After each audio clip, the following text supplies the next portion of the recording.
Hola, en este vídeo vamos a hablar de lo que son las disoluciones reguladoras. Lo primero decir que podemos referirnos a ellas por muchos nombres. Además de disoluciones reguladoras, se las conoce también como disoluciones amortiguadoras, disoluciones tampón o disoluciones buffer. Sabemos, por lo que hemos estudiado ya de ácidos y bases, que añadir una pequeña cantidad de un ácido o una base a una disolución puede hacer que el pH cambie mucho. Pues la presencia de estas disoluciones reguladoras permitirán, como nos dice aquí, mantener el pH prácticamente invariable, aunque se añadan ciertas cantidades de ácidos o de bases, ciertas cantidades siempre moderadas. Aquí tenemos una imagen de disoluciones tampón que nos permiten tener un pH más o menos fijo, pues está pH 4, otra pH 10, otra pH 7. Es decir, podemos tener disoluciones reguladoras que nos permiten fijar el pH en el valor que nos interese. Bien, pues vamos a ver cómo se forman. Se forman por la mezcla de un ácido débil y su base conjugada. Para poder tener simultáneamente un ácido y su base conjugada, debemos mezclar el ácido con una sal de su base conjugada. Es decir, si mezclamos ácido acético con acetato de sodio, conseguiremos una disolución en la que tendremos el ácido débil, el acético, y su base conjugada, el ion acetato. Lo mismo si hacemos una disolución de ácido carbónico, que es un ácido débil, y el hidrogenocarbonato de sodio, el conocido como bicarbonato de sodio. Tendré simultáneamente un ácido y su base conjugada, el bicarbonato. O en este caso, con el dihidrógeno-fosfato y el hidrógeno-fosfato. Esta, precisamente, es la disolución reguladora que tiene un efecto muy importante en las células y en los seres vivos. Permite fijar el pH en estos casos. Otra posibilidad para formar una disolución reguladora es base débil y su ácido conjugado.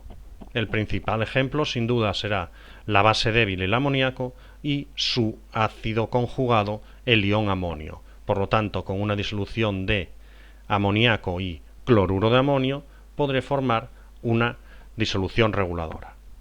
¿De acuerdo? Por lo tanto, ácido débil y su base conjugada, o bien base débil y su ácido conjugado. Sirven, como decíamos, para mantener fijo el pH. ¿En qué casos puede ser importante? Pues en los seres vivos.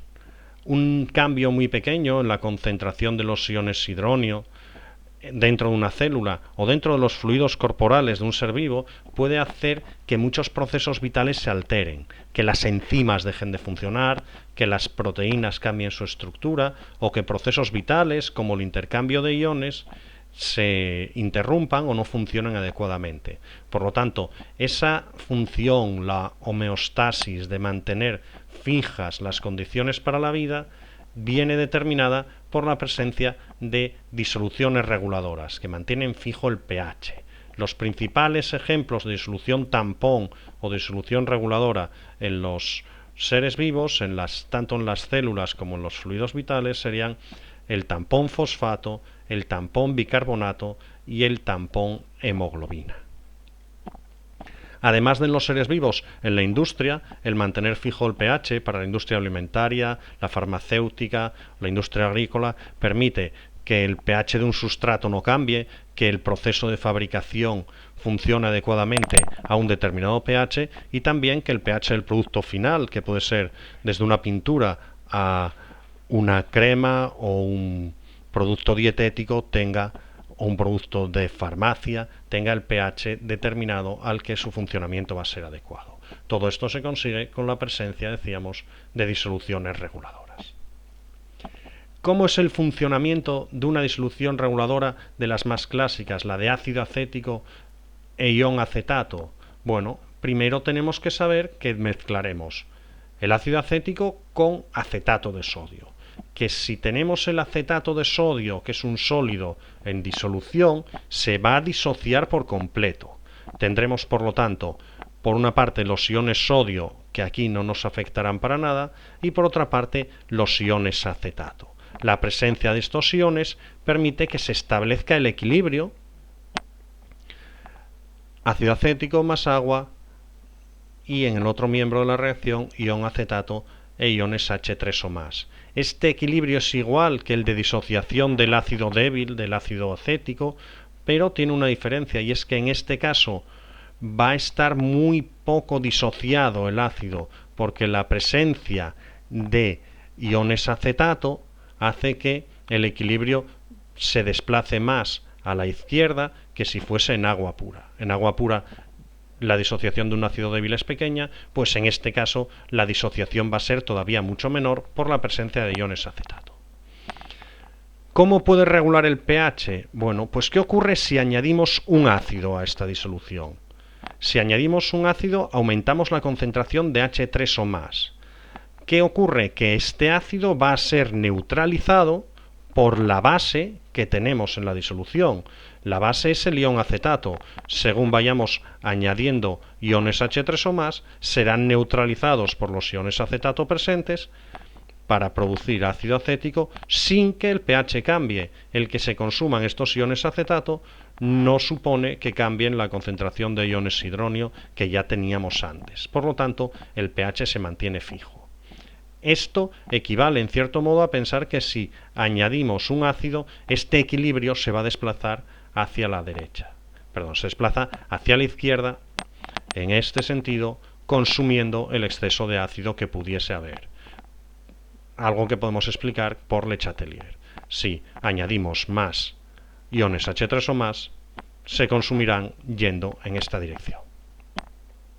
Si añadimos una base, si añadimos OHs, si añadimos estos OHs, son neutralizados por los H3 o más que tengo en la disolución. Este ácido, el ion H3 o más, neutraliza los OHs y mientras siga teniendo H3 o más, todos los OHs que añada, bueno, pues en esta reacción irán produciendo agua y no dará lugar a que se incremente en absoluto la concentración de OHs y que al pH se haga más básico. Esto equivaldría a pensar a que el equilibrio se desplaza hacia la derecha. Si añado OHs, el equilibrio viene hacia la derecha para producir más H3 o más y neutralizar a la base que hemos añadido. Por lo tanto si añadimos un ácido como si añadimos una base, el sistema reacciona desplazándose en un sentido o en el otro para permitir que el pH no cambie. La otra opción, la disolución reguladora de base débil amoníaco y su ácido conjugado, es decir, la disolución de amonio-amoníaco. Mezclaríamos el cloruro de amonio, que sería la sal, que igual que antes en agua estará totalmente disociada, y ya tenemos nuestros iones amonio en la disolución que nos permiten establecer el equilibrio. Del mismo modo que antes, este equilibrio está muy poco desplazado hacia la derecha, casi nada del amoníaco va a reaccionar con el agua por la presencia de iones NH4+. Si añadimos un ácido, los iones H3 o más que se generasen por la adición de ese ácido serán neutralizados por OHs, de los que ya tenemos en la disolución. Y estos OHs que voy gastando se reemplazan porque el sistema, el equilibrio, se desplaza hacia la derecha para, por Le Chatelier, sustituir los OHs que estamos gastando. Por lo tanto, el ácido es neutralizado por los OHs y el sistema vuelve a generar OHs. Gasta amoníaco y gasta agua para generar más OHs y por lo tanto la situación sigue en cuanto al pH igual que al principio. Si añadimos una base, el añadir una base supone incrementar la cantidad de OHs. Estos OHs, ¿por quién son neutralizados? Estos OHs que son básicos son neutralizados por el ácido conjugado que tenemos, por el ion amonio. Los OHs son neutralizados por el amonio y si sigo teniendo amonio, por mucho OH que añada, se irá gastando y no incrementará en absoluto la alcalinidad del medio. Sería parecido a pensar que si añado OHs, el sistema, por Le Chatelier, viene hacia la izquierda para consumir el exceso de OHs que tengo al principio.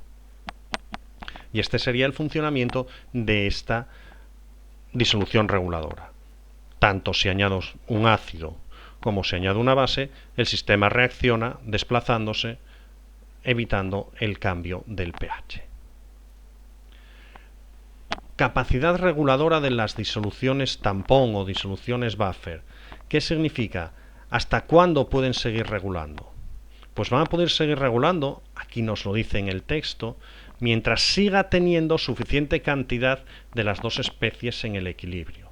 ¿Qué quiere decir esto? Que si en este primer caso, en del acético acetato, añado una base y tengo que gastar H3 o más, y el sistema viene hacia la derecha, viene a la derecha, estoy gastando ácido acético. Si viene a la derecha, sigo gastando ácido acético. ¿Cuándo podré seguir regulando el pH? Mientras todavía siga habiendo ácido acético. En el momento que, por desplazarse más el sistema, terminase el ácido acético, rompería o perdería la capacidad reguladora. Del mismo modo, si tuviese que ir el sistema en la otra dirección porque añadí una base y el ion acetato, añadí un ácido y la base conjugada, el ion acetato lo tiene que neutralizar, si ya no tengo bastantes iones acetatos, si ya no tengo bastante base, pues ya no podría seguir haciendo esta función. Por lo tanto, en cualquiera de las dos disoluciones reguladoras, la capacidad de regulación se mantiene mientras siga teniendo de las dos especies, ácido débil y su base conjugada, o en el otro caso, base y ácido conjugado. Esto nos hace entender lo que nos dice aquí abajo en el texto, y es que la capacidad de regulación es mayor cuanto mayores sean las concentraciones iniciales de las dos especies. Si tengo una concentración inicial más alta, lógicamente tardará más en terminarse el reactivo que estoy consumiendo. Lo último que vamos a ver es cómo calculamos numéricamente el pH de una disolución reguladora que hemos preparado o que nos piden calcular en un problema. Hacemos el ejemplo del ácido acético y el ion acetato. Se establece el equilibrio que ya hemos visto.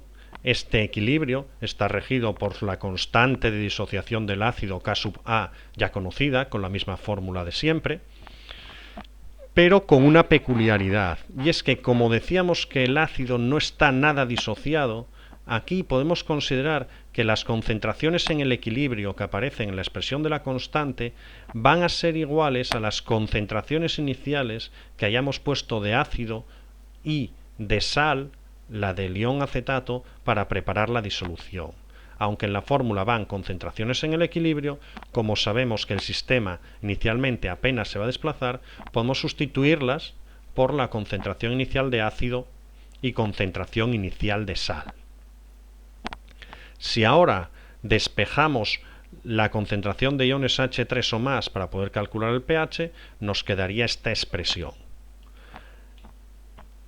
Extraemos o tomamos logaritmos en los dos miembros. Logaritmo del primer miembro igual a logaritmo en el segundo. Aquí, como tengo el logaritmo de un producto que es igual a la suma de logaritmos, nos queda que el logaritmo de H3 o más es igual al logaritmo de la constante más el logaritmo del cociente de concentración de ácido y concentración de sal. Como queremos calcular el pH, ahora aquí tenemos logaritmo de H3 o más. Para calcular el pH cambiamos el signo, multiplicamos por -1 los dos miembros. Aquí ya me queda menos logaritmo de H3 o más, aquí menos logaritmo de K sub A y aquí el signo menos también. Este menos logaritmo de la concentración de H3 o más es exactamente la definición de pH. Al menos logaritmo de la constante, si el menos logaritmo de la concentración es el pH, el menos logaritmo de la constante, a esto lo llamamos pK sub A. Al menos logaritmo de cualquier cosa lo llamaremos el P de ese cualquier cosa. Y aquí, para tener un signo más, que es como habitualmente aparece en la fórmula, pues cambiamos numerador por denominador, multiplicando por -1, por lo tanto, y nos quedaría esta expresión, que es la que nos permite calcular el pH de una disolución reguladora. pK sub A más logaritmo de la concentración inicial de sal que hayamos puesto, partido de la concentración inicial del ácido. ¿Qué ocurre en muchos casos? Que si preparas la disolución reguladora con concentraciones iguales de sal que de ácido, si estas dos concentraciones son iguales, su cociente es 1, como el logaritmo decimal de 1 es 0, en ese caso, cuando las concentraciones iniciales de la sal y del ácido son la misma, el pH de la disolución reguladora coincide con el pK sub A, siendo esta K sub A la constante de disociación del ácido. Si hacemos lo mismo para el caso de la otra disolución reguladora más frecuente, la ion amonio-amoníaco, pues será todo muy semejante. Lo vemos un poco más rápido, siempre podrías hacer pausa para verlo. Constante de disociación de la base. Las concentraciones en el equilibrio de amoníaco y ion amonio coinciden con las iniciales de base y de sal, porque decimos que el equilibrio inicialmente apenas se desplaza. Tenemos, por lo tanto, sustituidos concentración de sal y de base, despejamos los OHs, tomamos logaritmos, multiplicamos por -1 en este caso para tener el menos logaritmo de la concentración de OHs, que será el POH, PK sub B, y aquí para tener el signo más, otra vez cambiamos numerador por denominador. Y esta es la expresión que nos permite calcular el pH de una disolución reguladora de una base débil y su ácido conjugado. Un ejemplo para terminar, pues calcular el pH de una disolución reguladora formada por disoluciones 1 molar de ácido acético y acetato de sodio. Las disoluciones de ácido acético y acetato de sodio, sus concentraciones son 1 molar en la disolución que tomamos. Muy bien, ¿cómo calculamos el pH? Sabemos que se establece este equilibrio, conocemos la expresión del pH de la disolución reguladora, sustituimos las concentraciones, como esto es el logaritmo de 1 que es 0, pH igual a pK sub A, es decir, menos logaritmo de este valor, 1,8 por 10 elevado a menos 5, que es la constante de disociación del ácido acético, y nos quedaría 4,7. Por lo tanto, 4,7 es el pH de cualquier disolución reguladora acético-acetato en las que las concentraciones iniciales de la sal y del ácido fuesen iguales. Y eso es todo. Solo decir que si quieres acceder a la presentación completa, la tienes disponible en SlideShare buscando las presentaciones de SlideShare de Javier Valdés. Y eso es todo. Espero que os haya servido.